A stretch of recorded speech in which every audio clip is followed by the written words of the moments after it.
Mexico has a strange problem. The world knows its headlines better than it knows the country.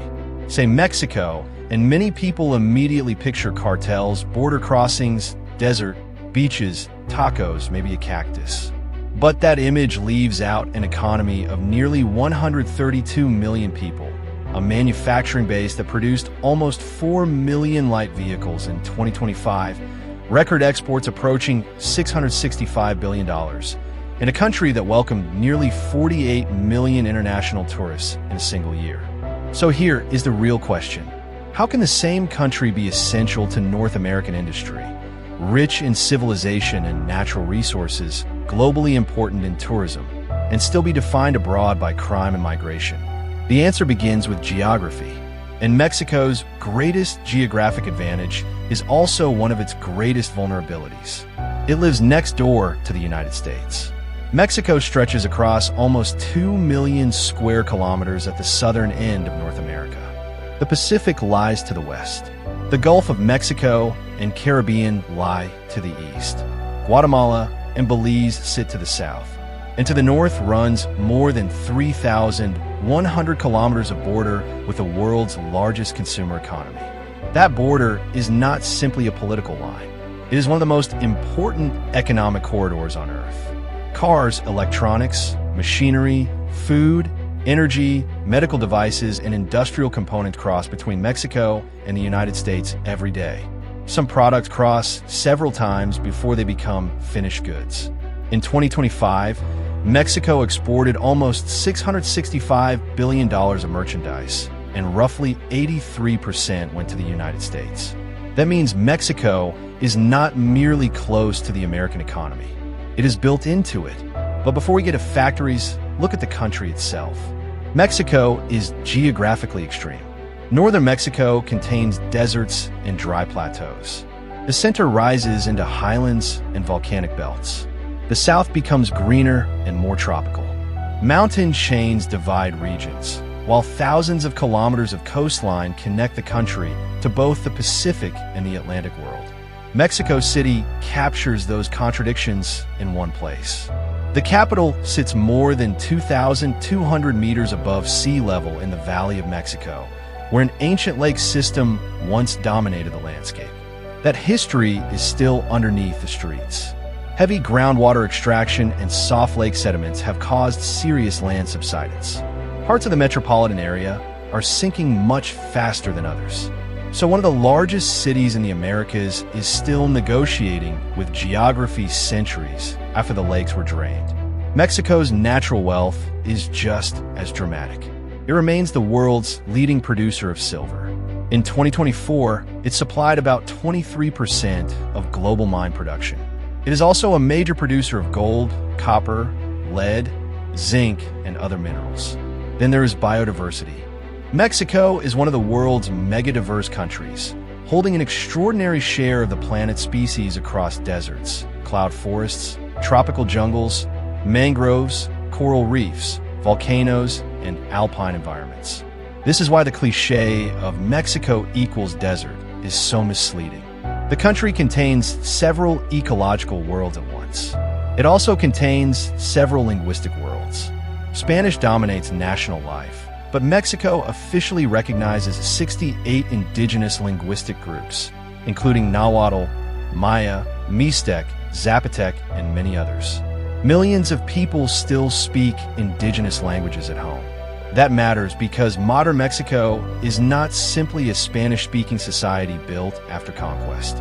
Indigenous identities remain visible in language, food, land, religion, politics, and regional culture. But geography alone cannot explain Mexico. To understand the national identity, you have to go much further back. Long before Spain arrived, this region supported some of the most sophisticated civilizations in the Americas.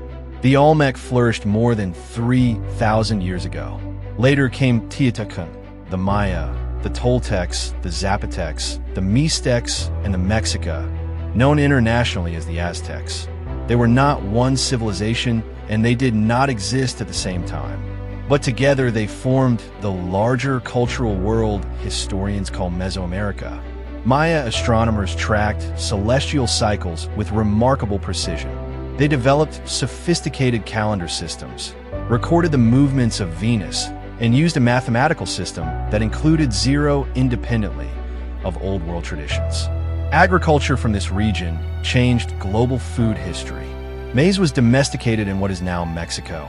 Chilies, beans, squash, avocado, vanilla, and cacao traditions also became central to Mesoamerican life before spreading far beyond the region. Then came one of the great cities of the pre-Columbian world, Tenochtitlan. Founded on islands in Lake Texcoco in the 14th century, the Mexican capital grew into a huge urban center connected by causeways and canals. Its agricultural system helped support a population that astonished Europeans when they arrived. And this is where the simple version of Mexican history usually fails. Hernán Cortés did not conquer the Mexican Empire with a few hundred Spaniards acting alone. European diseases devastated indigenous populations. Spanish forces brought horses, steel weapons, and firearms. But just as important, Cortés built alliances with large numbers of indigenous peoples who were enemies of Mexican rule. The conquest was not simply Europe defeated Mexico. It was disease, technology, local rivalries, political alliances, and military collapse arriving together. By 1521, Tenochtitlan had fallen. For the next 3 centuries, much of modern Mexico became the center of New Spain, and silver connected it to the first truly global trading system. Mexican mines supplied enormous quantities of bullion. Ports and trade routes linked the territory to Europe and through the Pacific to Asia. Colonial cities, churches, estates, roads, and institutions reshaped the landscape. Mexico gained independence in 1821, but independence did not bring immediate stability. The young republic faced coups, foreign intervention, internal conflict, and a rapidly expanding United States to the north. Then came the war that still casts a shadow over Mexican geography. The Mexican-American War of 1846 to 1848 ended with Mexico losing an enormous amount of territory and recognizing the Rio Grande as the Texas boundary. Much of what is now the American Southwest had once been claimed by Mexico. That defeat did more than move a border. It permanently changed Mexico's strategic position.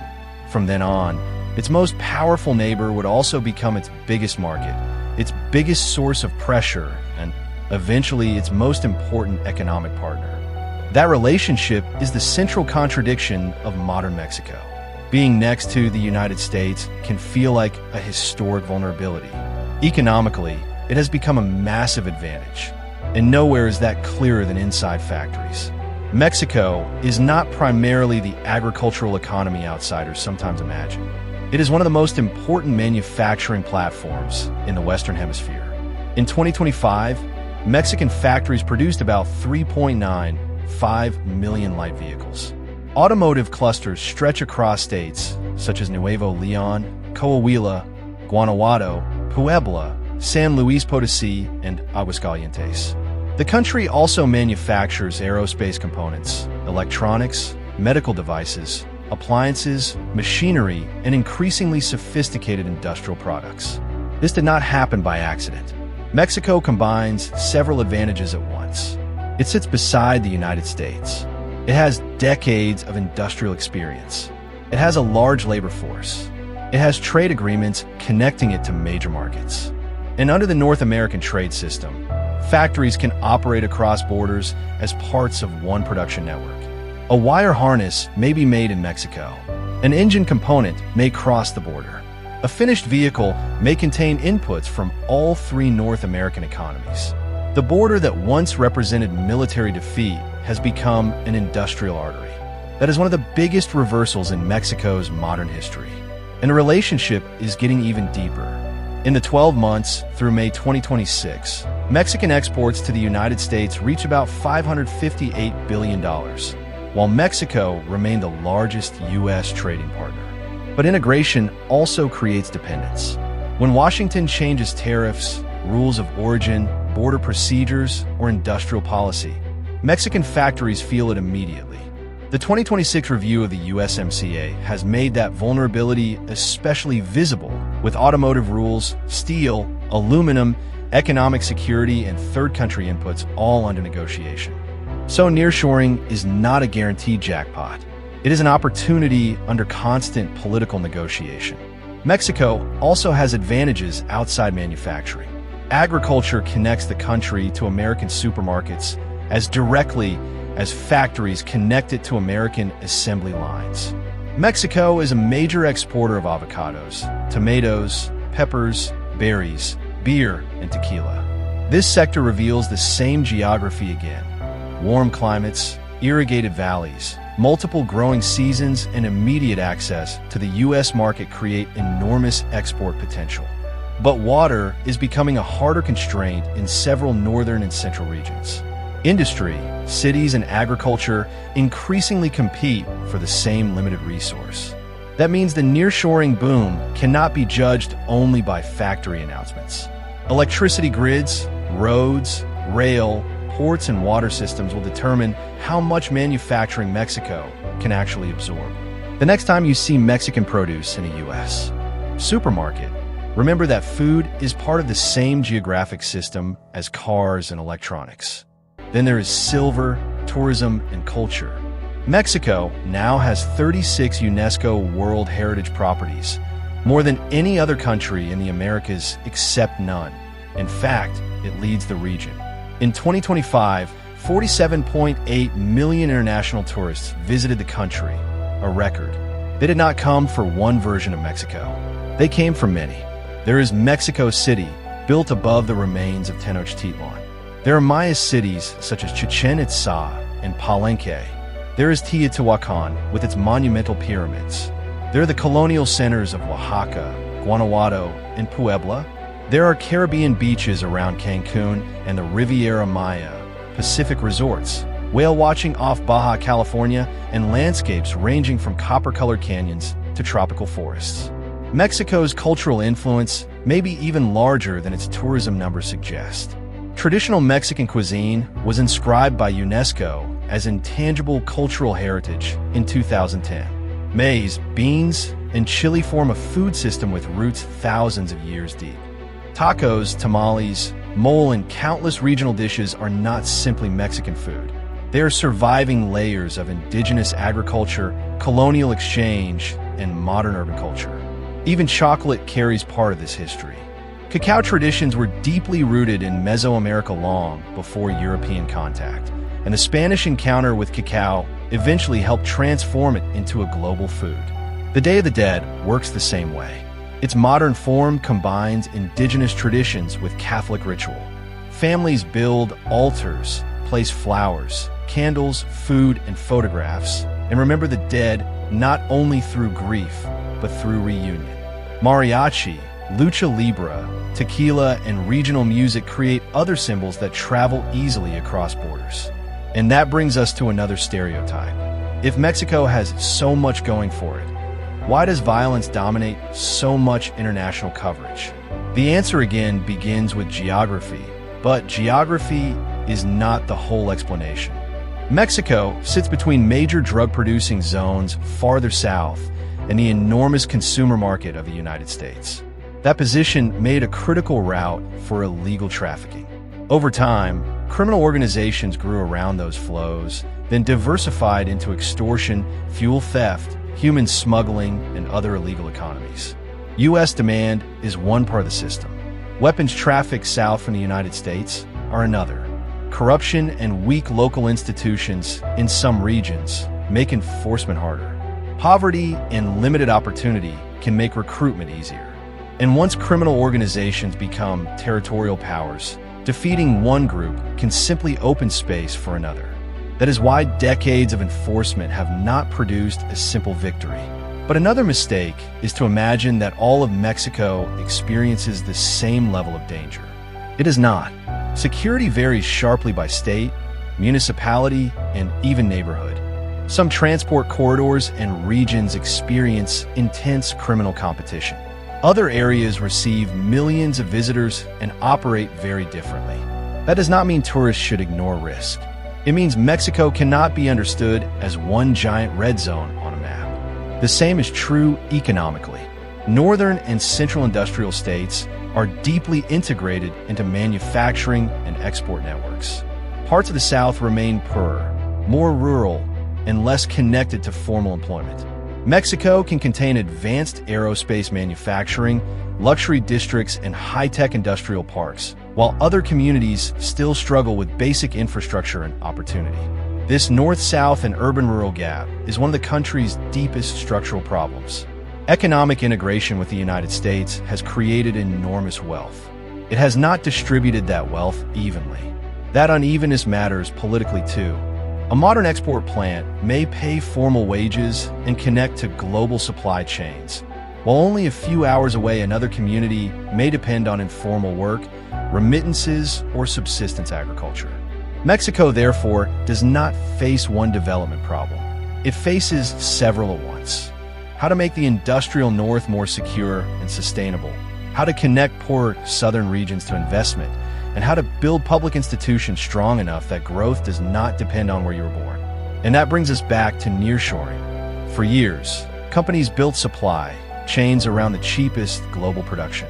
Now they care more about distance, resilience, geopolitical risk, and delivery time. Mexico is almost perfectly positioned for that shift.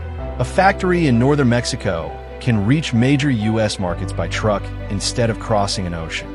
That is why investment has flowed into automotive parts, electronics, appliances, logistics, industrial parks, and other manufacturing. Asian and European companies have expanded their presence as well, including Chinese manufacturers looking for access to the North American market. But this trend comes with a warning. The closer Mexico becomes to the United States economically, the more exposed it becomes to U.S. trade politics. That tension is already visible in debates over Chinese investment, rules of origin, and the 2026 USMCA review. Mexico's greatest opportunity is therefore World Cup matches across 3 different editions. That is more than a sports statistic. It reflects a country that sits at a cultural crossroads between Latin America, North America, and the wider world. Mexico's diplomacy follows a similar pattern. Its economy is deeply tied to the United States, but its identity and foreign relationships extend across Latin America, Europe, and Asia. That creates a permanent balancing act. Mexico wants the investment, trade, and industrial scale that come from North American integration, while also protecting political autonomy and avoiding the feeling that national policy is written in Washington. The contradiction is old, but the stakes are growing as supply chains become more strategic.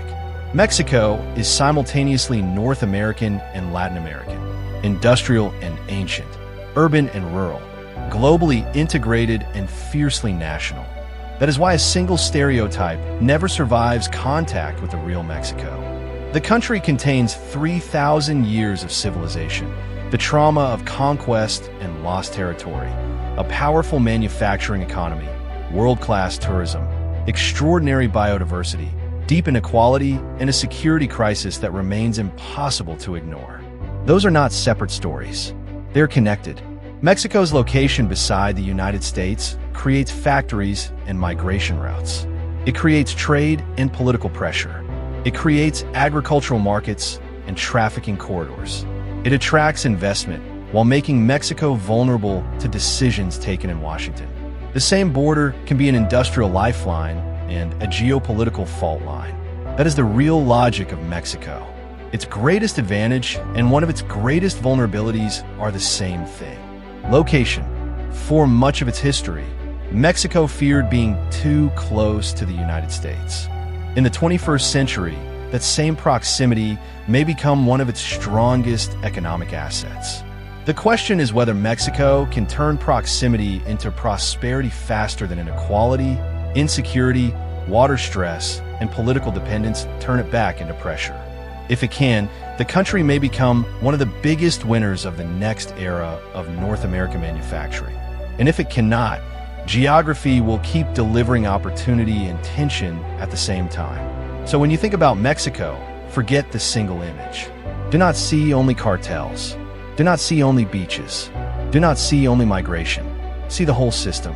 Ancient cities, modern factories, silver mines, food exports, border trucks, tourists, World Cup stadiums, and a 3,100-kilometer line connecting Mexico to the country that has shaped more of its modern history than any other.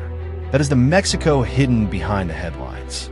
Do you think being next to the United States is ultimately Mexico's greatest advantage or its greatest vulnerability? If you enjoy seeing the logic behind countries, economies, borders, and geography, subscribe to Geologic.